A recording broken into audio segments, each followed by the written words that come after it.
All right. Thank you for sticking around for the first ever Svelte meetup in Bangalore.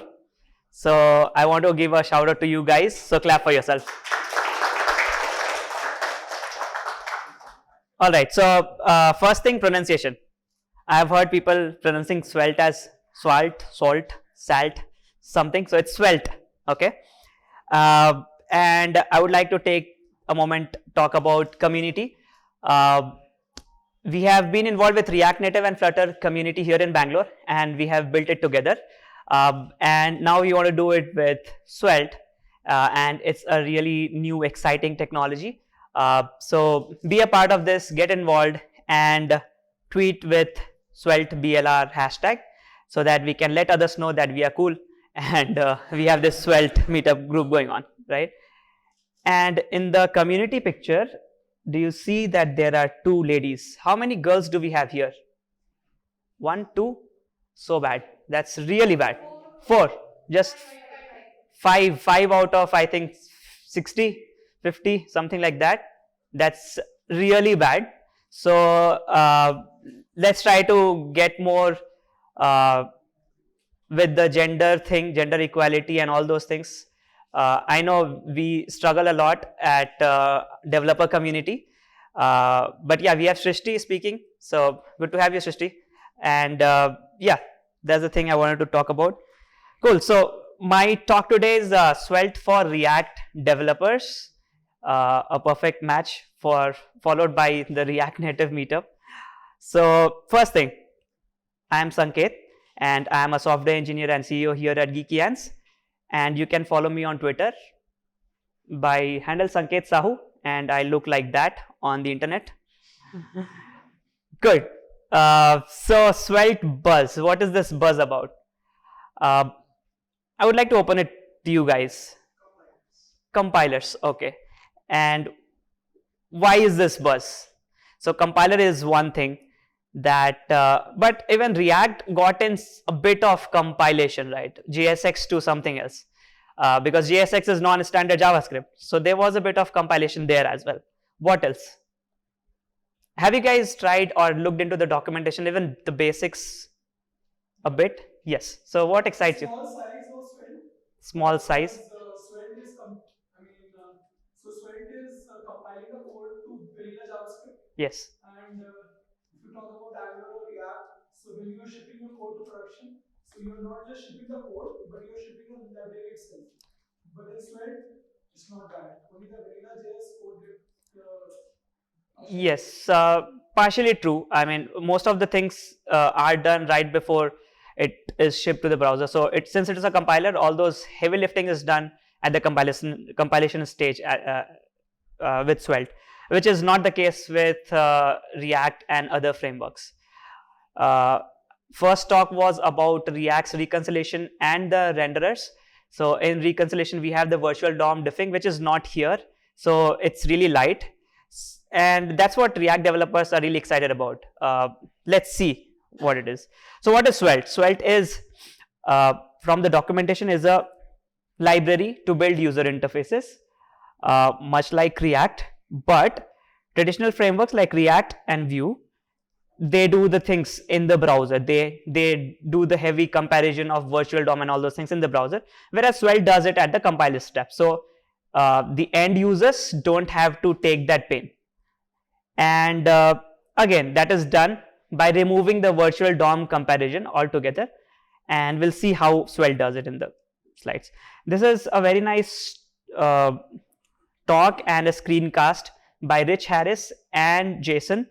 Rich Harris is the guy behind Svelte.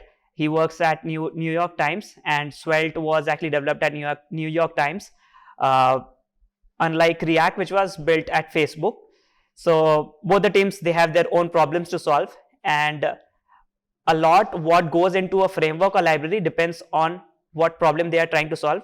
New York Times had a lot of things around animation and simpler stuff, get more of UI quickly converted to web pages and components with animation and those things, whereas Facebook had a lot to deal with user data and static rendering. And that's why Svelte also has a really nice animation, and less boilerplate code. So these three things comes from the documentation: write less code, no virtual DOM, and truly reactive. Let's see them one by one. So out of this, write less is really something excites me. I'll show a comparison of React versus this, and also we can do good old mutation. So in your engineering, you were taught, okay, x is equal to 1 and then x is equal to x plus 1. So you can do x plus plus and things like that. But when you come to React or these things, so you can't do x plus plus or x is equal to x plus 1. So Svelte brings that back, which is really easy to understand. And again, this might be something which is hard to unlearn for us. So it's deep rooted in the back of our minds. Okay, mutation, x plus plus, which I miss in React. And then we have good bindings similar to what AngularJS used to do in the very first version. So less writing. Cool. So this is my friend Tomasz. He's a speaker in the React community, and he built the entire to-do app in a tweet. And that's how short Svelte is. So you can write much like script like this. Let me just zoom that in a bit. Okay. So you can write a script and then define an array which will host your to-do items, and then an update function which is like add item, and then whatever is there in that particular thing, it gets added to the array. And the template or the render function of React is here. Like you can use hash each and then t, that is an array, as I, and then have that in li and then just show it. Then input on change, just call the update function. Actually it should be something else, on key press and then enter. But again, you get the idea. This is the template and this is the script. And he has also added a bit of styling in the tweet. And Comic Sans, don't use it. But yeah, so all the three things are covered here: bit of styling, and then the render block, and also the part where you have the script logic, right? So that is really interesting. Okay, let me zoom out. So this is from their documentation: death to boilerplate, like death to a lot of writing.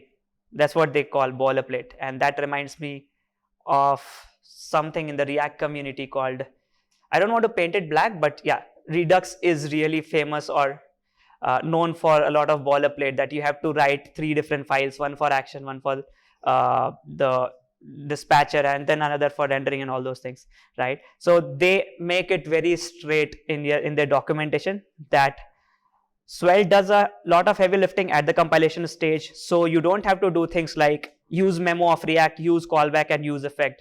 Those things are handled by the framework or the Svelte compiler itself. And how? By choosing a different set of constraints. So it is really important to understand how Svelte is built inside. They have chosen a different set of constraints. Like React chose to be immutable because they wanted to compare with the virtual DOM, right? They had to do a shallow comparison and find out what's changed, and then produce the same thing at the DOM. But Svelte chooses a different set of constraints, which brings in a lot of good things, but at the same time it also brings in some trade-offs which everyone must understand using this, right? Then less code means less bugs, faster development, easier collaboration. If you don't write any code at all, then that means 0 bugs. So something like that, right? Faster development and then easier collaboration. You have set of rules which you can distribute or talk in the team. Okay, this is the rule what we are following. That Svelte has a lot of standard way of, say, state management and routing and all those things. So you already have a set of rules to talk. So you don't really worry about a lot of things what you do in libraries like React, and that's why React is a library, that you have to choose a lot of things, right? And I try to use it, and then I built a collapsible tree using Svelte in just 20 lines of code. I'll show you that. Let me see.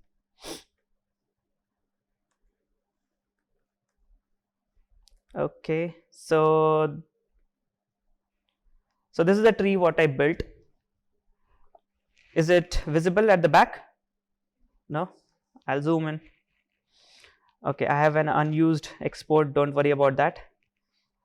Okay, so we have app Svelte, and then I have the data here, and this data has something like, say, name and then children, and then each child has a name, and I have a tree component much like React, and then I can pass in the data, and in the tree.svelte file I can do this markup li, and then if node has children and node is open, then do iterate through all those things and then call the same thing, svelte.self, so it calls itself.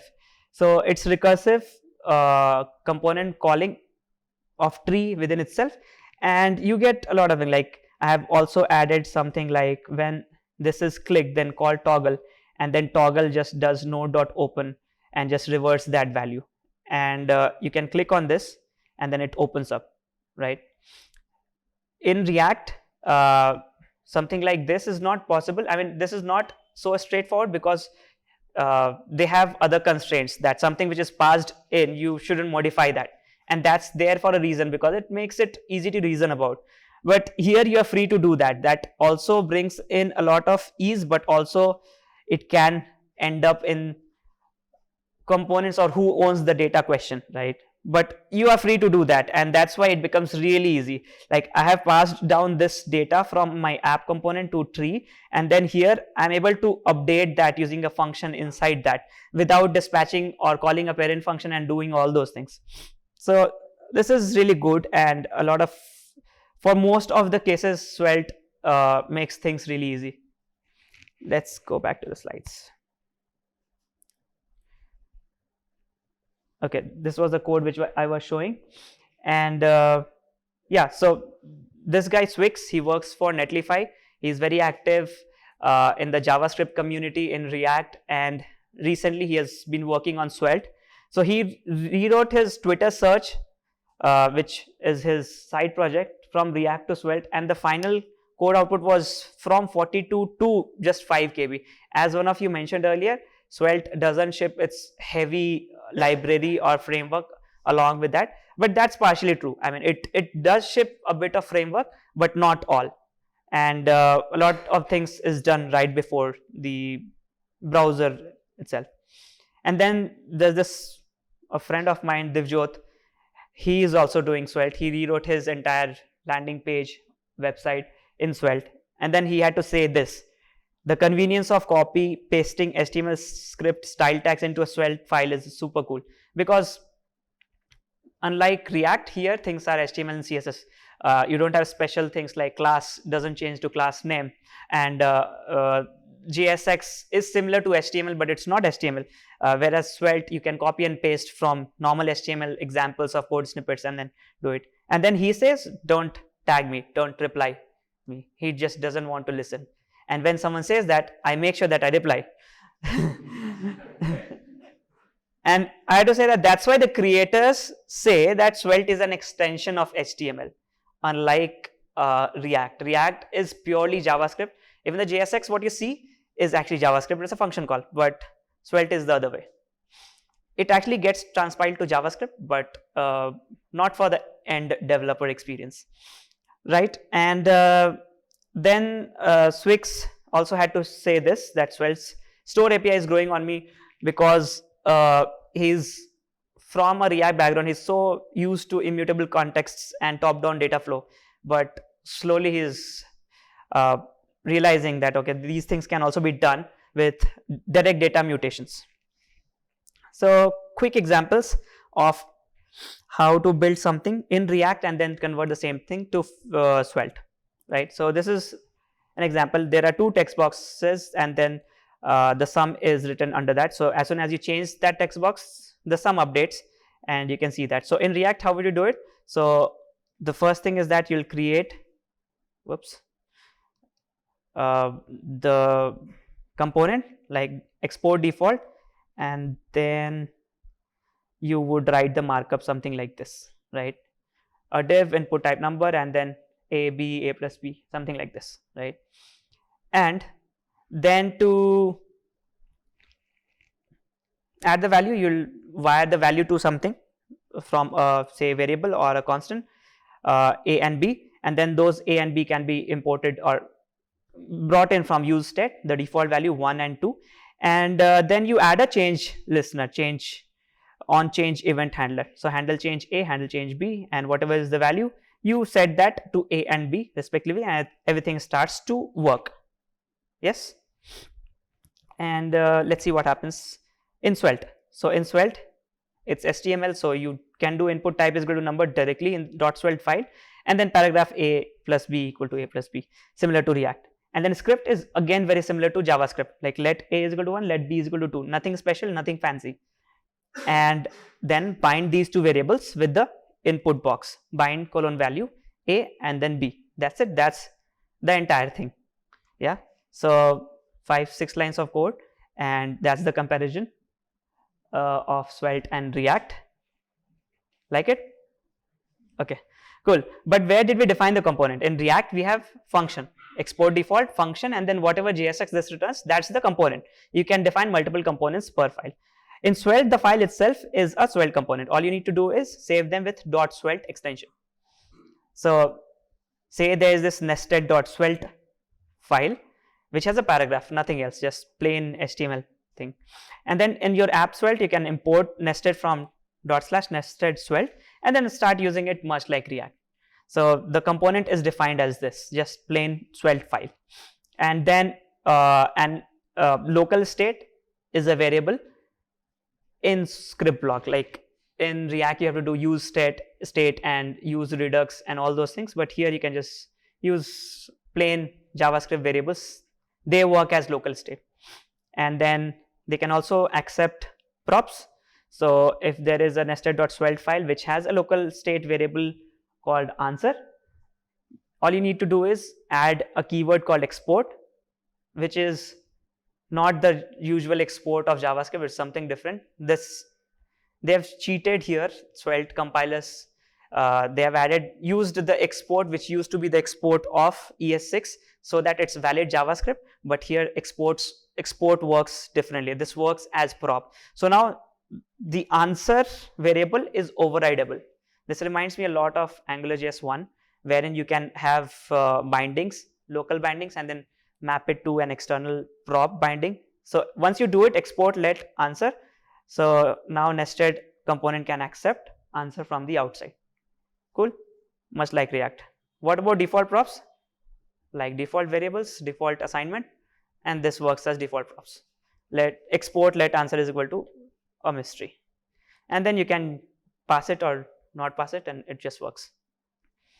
State management, again, Svelte has a nice store API which is built in, and it's somewhere here. Let me just get that. Store.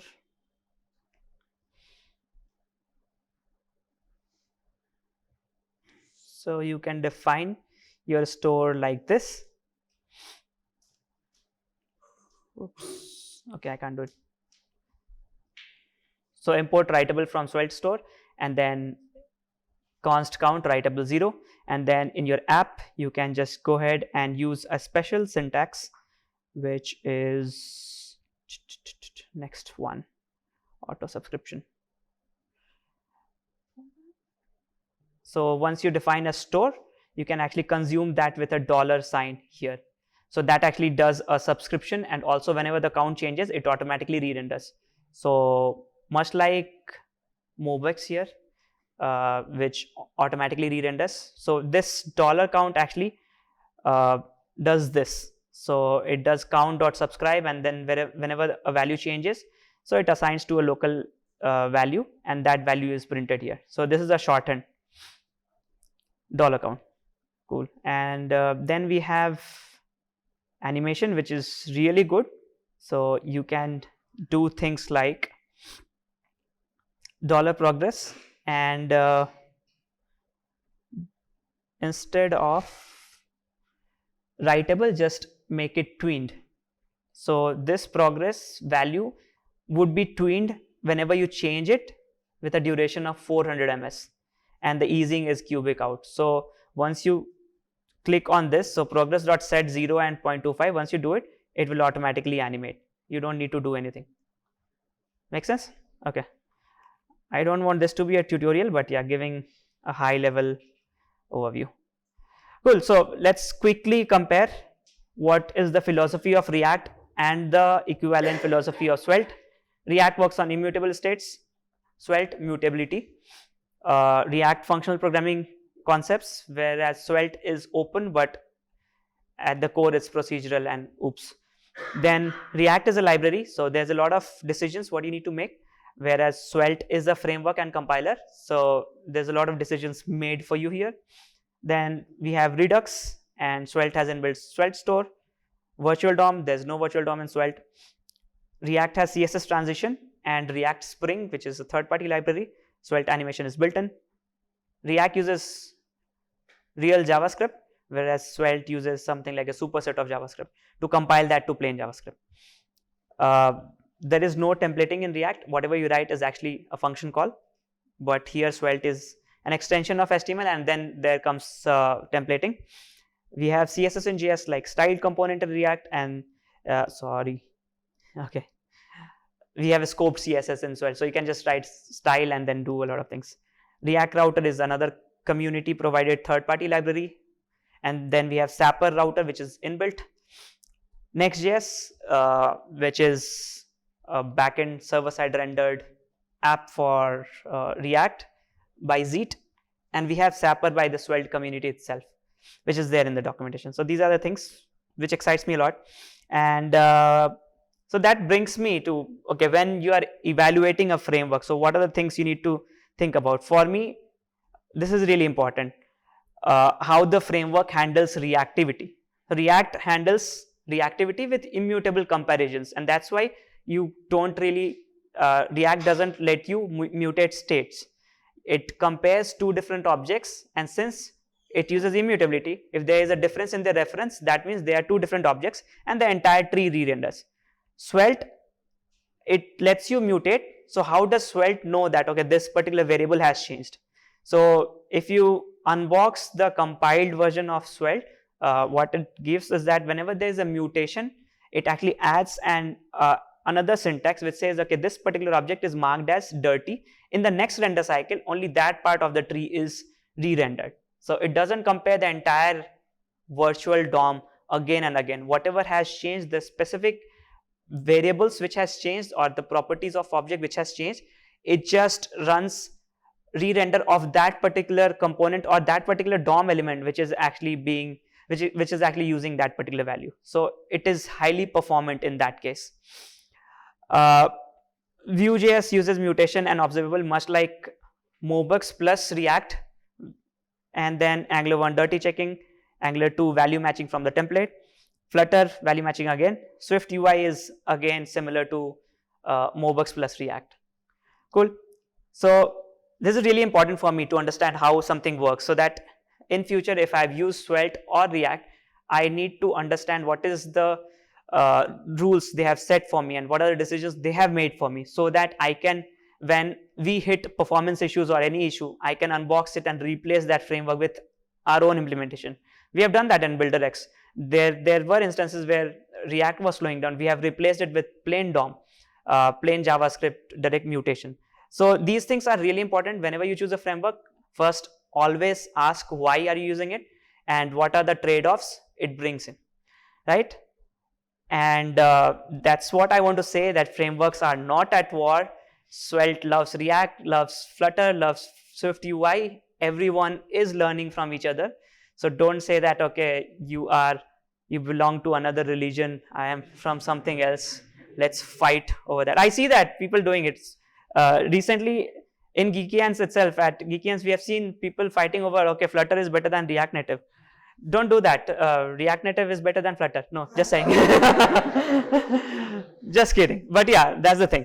Cool. So we are only learning from each other. I have zoomed in. Yes. And React loves Svelte. Not painting anything black. Stay kind and humble, learn from each other, build great things, and follow me on Twitter. Thank you.